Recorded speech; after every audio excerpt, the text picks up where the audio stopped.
I am begging you to leave these in your 2023 job search, okay? Here are the things I am begging you not to do in 2024 if you are launching your job search. So let's get into it.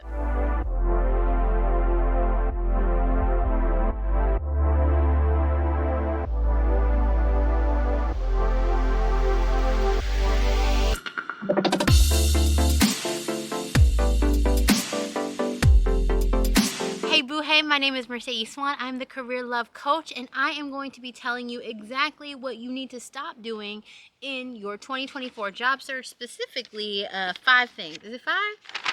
Yes, 5 things that we are not doing, okay? It can't come with us. You gotta leave it there, okay? And so if you don't know already, I'm an ex-recruiter, I'm a career coach, and I've also been successful in pivoting into a new career path. And so I'm sharing all of the things that I've learned with you on this channel today and forevermore. And to be honest, there are some big challenges that we are going to see in 2024 because it is an employer's market. If you have never heard of the word employer market, it means that employers really have an upper hand when it comes to you job seeking, okay, in the employment market.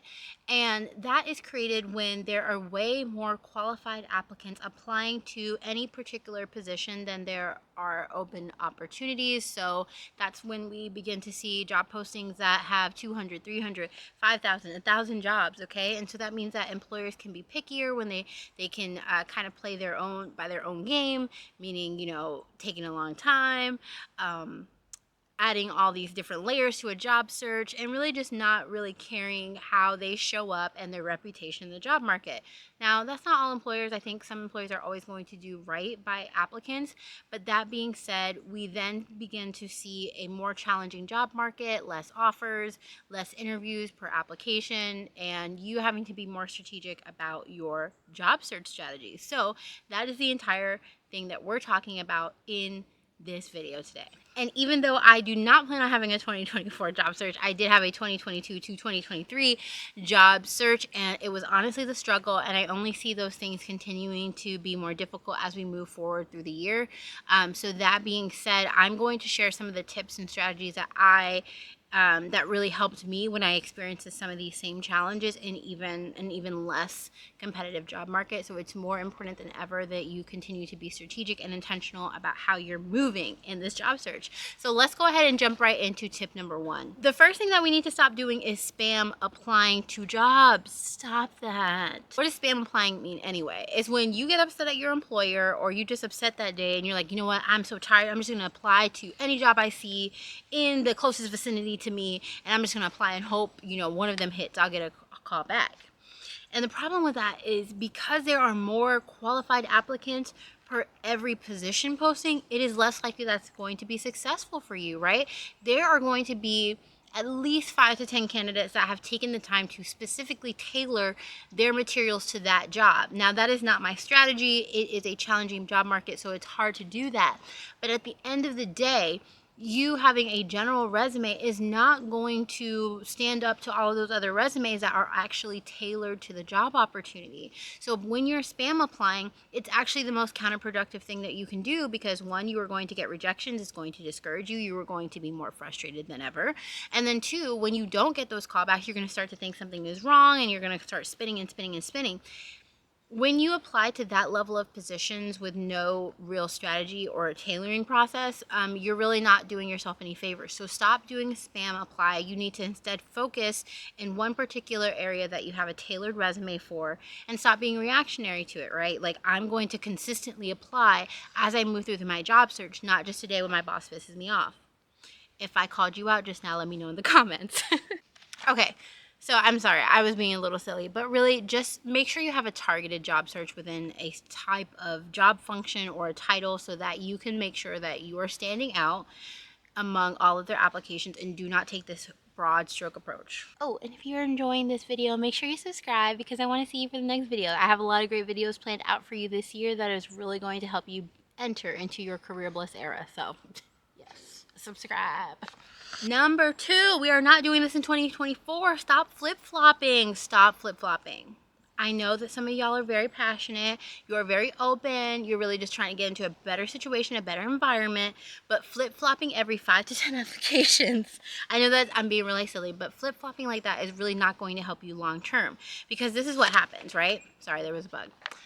When you apply to a position, right, and you're like, okay, I got 10 positions, applications out there, I didn't hear back from anybody, that must mean that something's wrong with me, something's wrong with this job market, I can't get this job, nobody's hiring for this. That's not what it means in this market. What it means in this market is that there's a competitive process and across the board, and you have to apply for more jobs in a concerted effort to actually make progress. When you consistently flip-flop, that means you're retailoring, that means you're rewriting things, that means you're really rebranding yourself and rethinking your skill set every single time you apply to a new position. You know how much of a time waste that is? Okay, you could have applied to 10, 15, 20, 30, 40, 50 more positions in the time that it took you to rethink what you're going to do, right? And so that begins to scatter your job search. In this market, you have to stay consistent, and you have to look at hitting a critical mass of applications before you should consider flipping. Now, that's not to say that you have to, the decision that you make to start your job search has to be the end all be all, but it does mean that you need to stay focused. So this may look like, okay, I'm going to stick to applying consistently to these types of jobs for 3 months. My goal is to apply to 10 to 20 applications, to submit 10 to 20 applications each week. And then after I've done that, I've made sure I've been consistent. If I am not receiving a significant amount of interviews, then I'm going to pivot. Now, hear me, listen to me. If you are receiving even 10% interviews for any of those, that means you are on the right path, but that you then need to work on your interviewing skills, not your resume, not your application. You have to really analyze your job search like that, right? And yes, getting one callback out of 10 applications, or even one callback in 25 applications at this point, I know it's less than 10%. But what I'm saying is that is actually good in this market. I know it sounds stressful, I know it sounds challenging, but stay in there. You deserve to land the job that you're really interested and motivated and will be fulfilled in. Number 3, stop working on your credentials more than you are your job search. I have seen people say, oh, well, I'll just go back to school. I'll go get that master's degree. I'll go get the certification. I'm going to take 20 courses. I'm going to do this certificate course. I'm going to do this accelerated program. I'm going to pivot into this completely different industry because that's what everybody tells me that is the right industry right now. And they have this course that I can take. And after everybody passes that course, they get a job. You are moving and moving and moving and moving and trying to hit all these credentials when at the end of the day, you can be hired based on the skills that you have. I say that to say that I successfully pivoted without taking any certifications from an HR to a DE&I role based on my transferable skills, right? I was not in a DE&I titled position before I made my pivot. It means that you have to look back in your existing skill set and identify, hey, these are the skills that I have. This is how my existing skills line up, and conduct your job search anyway. Now, I love to grow and learn and be challenged, so I'm not telling you that choosing to learn new things or to get the certification is the answer here. I'm not saying that. I'm saying do both, but prioritize your job search, because that's what's really going to help you get into that next role. And learning more is absolutely going to supplement that, but it is not going to fix a branding problem. It is not going to fix a poor resume problem. It is not going to fix a poor interview problem. So you need to focus on your job search skills first, and then lay in some additional training and experience that's going to help you. I say that with love, okay? Lots of love. Love you, love you, love you. Number 4 is to stop relying on a general resume. I talked about this very scattered approach to applications, and that also applies to your resume, right? Again, think about this idea that there are 200 applications, and 10% of those applications have decided to tailor their experience to the particular position type.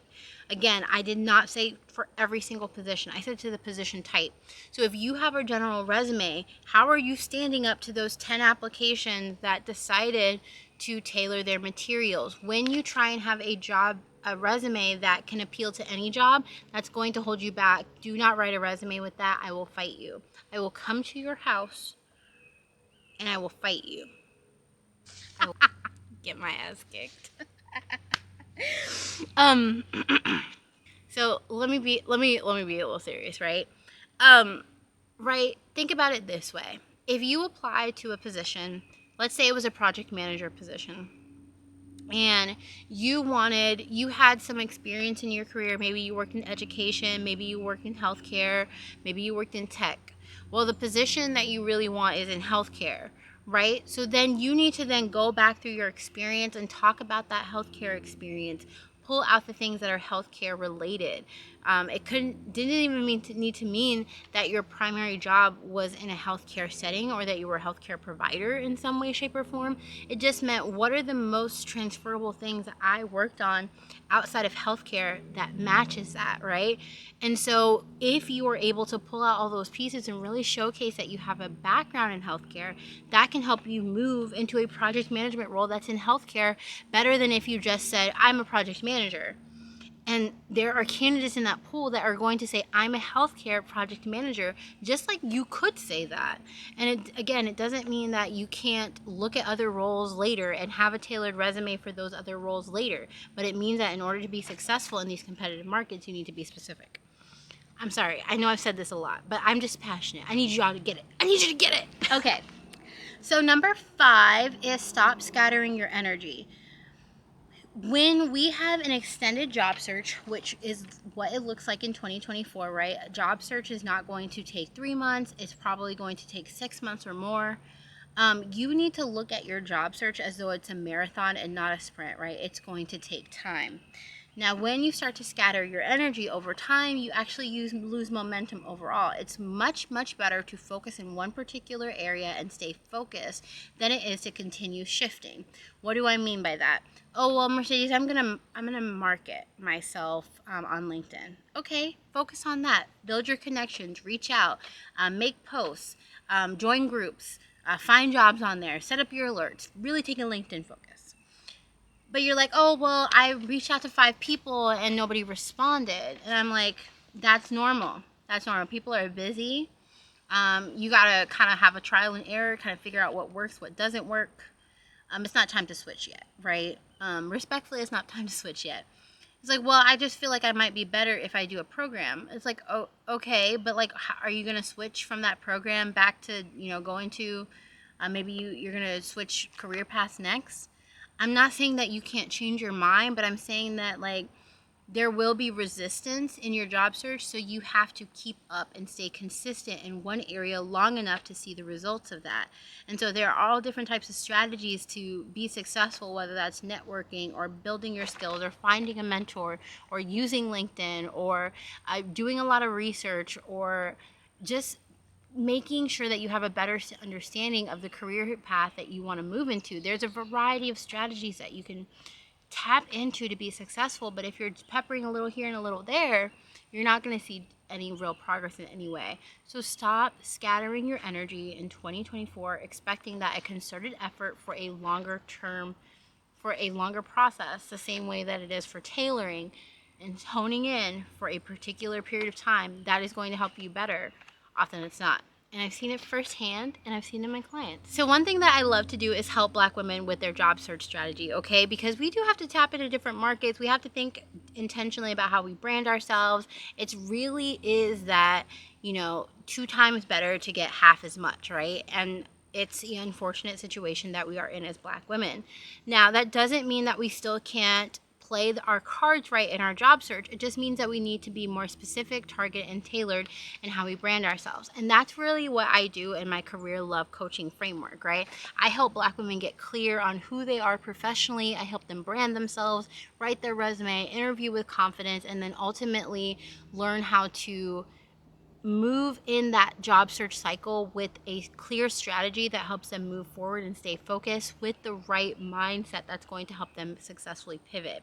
So if this sounds like something that you might need in your job search and your career in order to be successful, especially in this job search market, and especially if you've been doing any of these 5 things that I said stop doing, you can't stop yourself, then go ahead and schedule a career clarity chat. I would love to chat with you about what your career goals are, how you can best be supported, and if if the Career Love framework and coaching would really support you on your journey. So I told you that in my job search in 2023, I had a very challenging job search. I had a lot going on. I was at a high level of stress. I was in a toxic job. And so it was really challenging me to be able to be the person that I know I could be in my job search. And I know that, oh, that's a B. It's gone. I really know. Anyway, I know that it was challenging me and what I knew I should be doing in my job search. But here, the number one tip that really helped me was to take a step back and remove myself personally from it, right? I was very attached to whether or not I was selected for a position or whether I heard back. And I felt like it was a personal indicator for me as a coach and a professional that I was having this many challenges in my job search. And I did tell you all that I was doing a pivot, which takes longer, which is okay. We deserve to be in the roles that we want to. And if that takes more time, that's okay. Of course, as long as we are financially secure, right? That might change my, how I coach on that. All of that to be said, it is a challenging process. So what I did is I honestly detached myself from like what was happening or the updates in my job search, and I just said I'm going to stay consistent, right? And so I kind of put on these like, I'm just moving forward, kind of blinders to identify and say, oh, okay, I know that I need to apply for this many jobs this week. I need to do these actions. I need to follow up. I need to do this. And I stayed focused and I just focused on the actions that I needed to have in order to be successful in my job search. And I didn't evaluate, oh my gosh, all of these recruiters are getting laid off. Oh my gosh, people hate D&I. Oh my gosh, there's so many layoffs. Or oh my gosh, I got 10 rejections today, because that's not an indication of who I am or what I deserve. And so I ended up really staying motivated and taking the actions and removing the action from what I was challenged with limiting beliefs. And I know that feels really hard to do because we have job search fatigue. And also if we're in a toxic job, like that seems like it's just weighing on us so much. But the more that you can really focus in and make a decision to continue to take a step forward each day consistently with a goal, is the closer and closer that you will get to your job search in this challenging 2024 job market.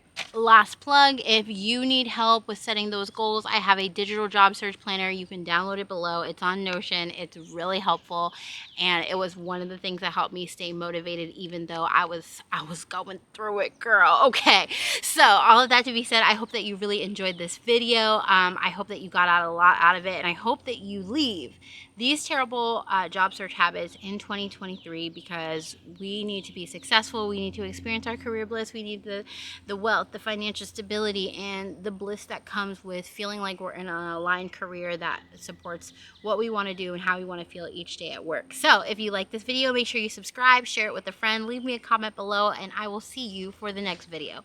Bye!